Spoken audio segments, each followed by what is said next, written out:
బతుకున్నప్పుడు మనం ఏం చేయలేం, చనిపోయిన తర్వాత కూడా మనం ఏం చేయలేం.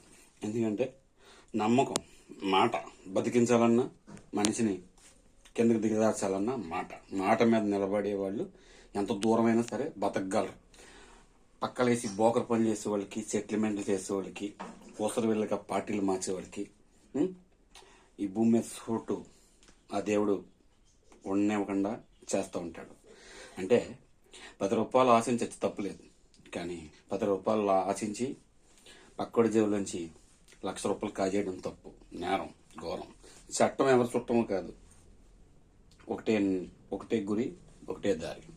అంటే చట్టం ఎవరు చుట్టం అంటే గవర్నమెంట్ దృష్టిలో ఒక పోలీస్ వ్యవస్థలో తప్పు ఎవరు చేసినా సరే, ఎంతటా వాళ్ళైనా సరే ఖండించడానికి ఒక రైట్స్, ఒక డిసిషన్ తీసుకుంటారనమాట.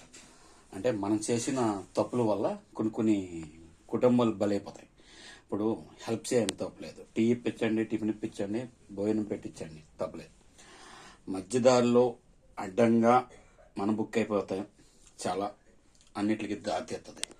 దారితీయడం అంటే గొడవలు, సెటిల్మెంట్లు, పోలీస్ కేసులు, కోర్టులు ఇవన్నీ ఉంటాయి అన్నమాట.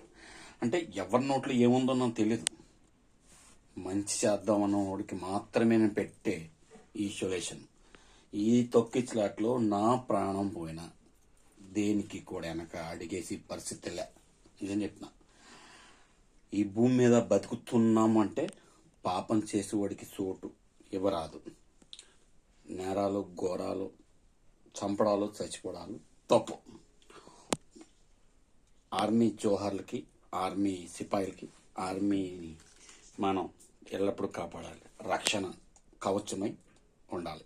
జై నరేంద్ర మోడీ, జై పవన్, జై డాక్టర్ నిమ్మల రామనాయుడు గారు. Proud of India.